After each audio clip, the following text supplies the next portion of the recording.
Have you already read this one? Okay. So we can try this one here. What I would suggest is as soon as you see it, don't start reading it. Instead, think of some questions. What is it, where is it, who, why, and so on. Okay? So think of some questions first, and then as you read, you should be able to find some answers. Okay?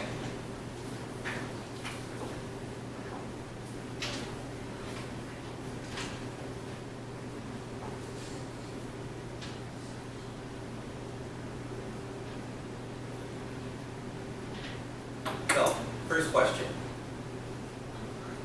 Yeah, try to have questions to start with, because that way your brain is working on it, right? So, what's the first question?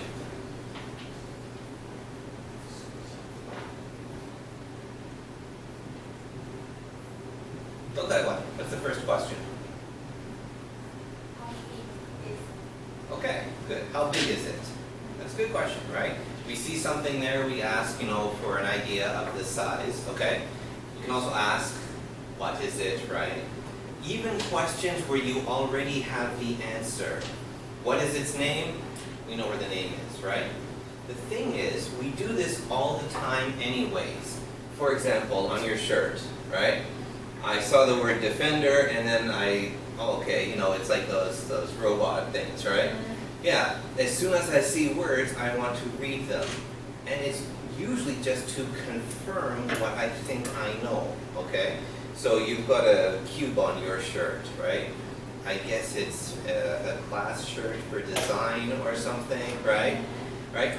Even guessing like that, what it does for you is it builds your confidence, because then you think, oh, I guessed it and I'm right. So then you feel better about making other guesses, right? That's how your brain works. It's the same thing with when you're speaking. If you can build your confidence, I said something and I made a mistake, but it was okay, 没有不好意思. Then you feel better and you want to try again, right? So with guessing, it's the same thing. You see something, you ask a question. Hey, every time I look at people, I think, okay, your hair looks lighter than normal black time, so you must have dyed your hair, right? Yeah, questions like that. You have that thing around your wrist. Usually that's for like a key or something, right? Do you have something on it, or is it just the way it is? Oh, it's for your hair. Okay. So see, make a guess, and this time I'm wrong. But I learned from it. Every time your brain sees or hears or touches something, when you put your hands in your pocket, you think, oh, what is this? It's blood, right? And then you think, oh, right, okay, I remember. Your brain is always doing that. So if you use it, we see a picture, we see words, just like that. There's the eagle, there's the bird there. Our brain connects them. And you can do the same thing when you're practicing. Use what your brain is already doing, right? So what other questions? We have, how big is it? What is it? We can guess it's probably that, right? What else? How's an okay one?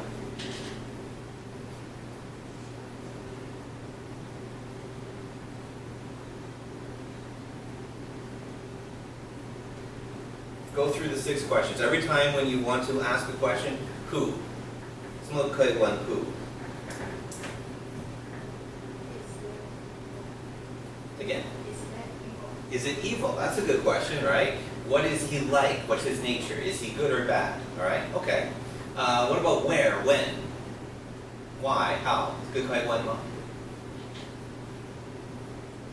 Okay. So let's try reading through the first paragraph, and even if you don't say the question, maybe that will answer some questions for you, and you can think of more questions. Okay. So try see. 一起念.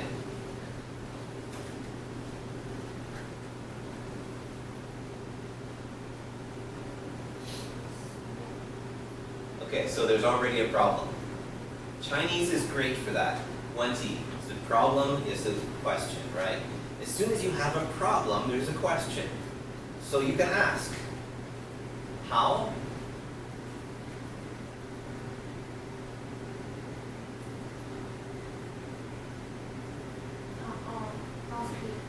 How do we say this word, right? Yeah. Okay. Now we have a question. Do you notice anything different about the writing? I mean, at the top there's a word with this. What else is there that's special? All right. So there are some places where the words are at an angle. What else? Right. We have the pronunciation. Okay. So, do you know how to read the pronunciation? KK 是台湾用的，不是IPA 比较好用的。All right. I know everyone in Taiwan uses the KK, but only Taiwan uses KK. Okay. So in other dictionaries, we use what we call the IPA, the International Phonetic Alphabet.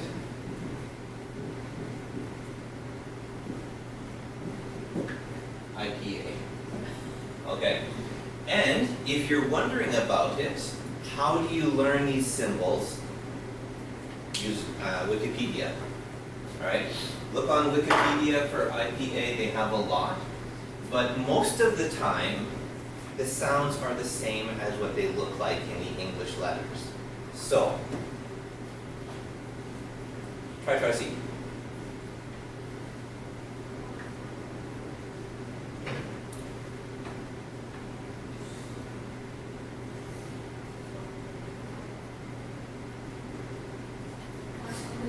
Yeah. Yeah. 第一个音节是中的 right? So gargoyle. Yeah. It's a really strange word, right? So we can also ask them, where does this word come from? Well, we can also ask that. So, keep reading though. Try to get to the first paragraph.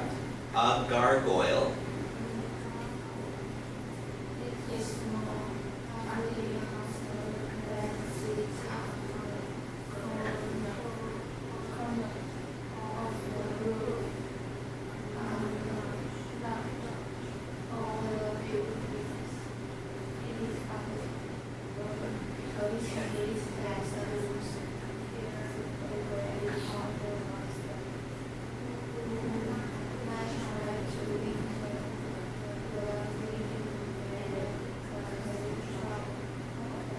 Okay. So we have a couple answers. How big is it? It's small. Okay. So some monsters are big, some monsters are small, right? Okay, so what can you tell me about it?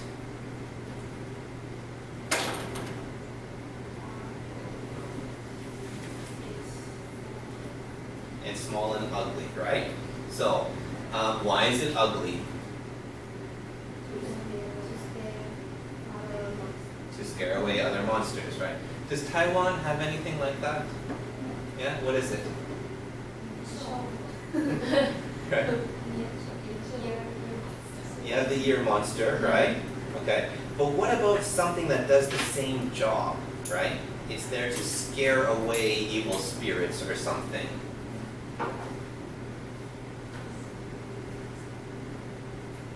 Doesn't Taiwan have something like that?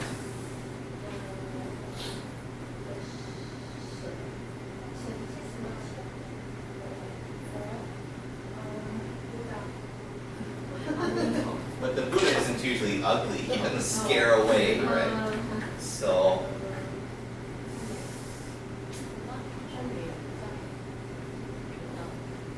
when you go into a temple, right, you have those doors there.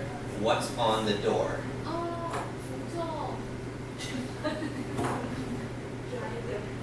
Alright, there's dragons, and usually you have those door gods, right? They're usually ugly, the tongue is sticking out, right? So that they can scare away evil spirits, right? Yeah, okay. So it's not the same, but it's something that you can compare it to, right? As soon as we can compare two things, we can ask more questions, right?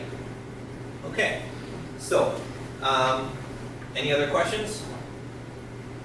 Sits on the corner of the roof on large old buildings. Why old buildings? Why not new buildings? And why does it sit up at the top? I mean, your door gods are on the door, right? Makes it easier to scare away other monsters, right? If he's up on the roof, then, you know, how does he chase away other monsters, right? So, there are a couple of things we can still ask. 大部分意思都了解吗？有问题吗？ What is Roof, okay, there you go. So, well, there too, even if we have to guess a little bit, right? You know a building, right? Okay, so if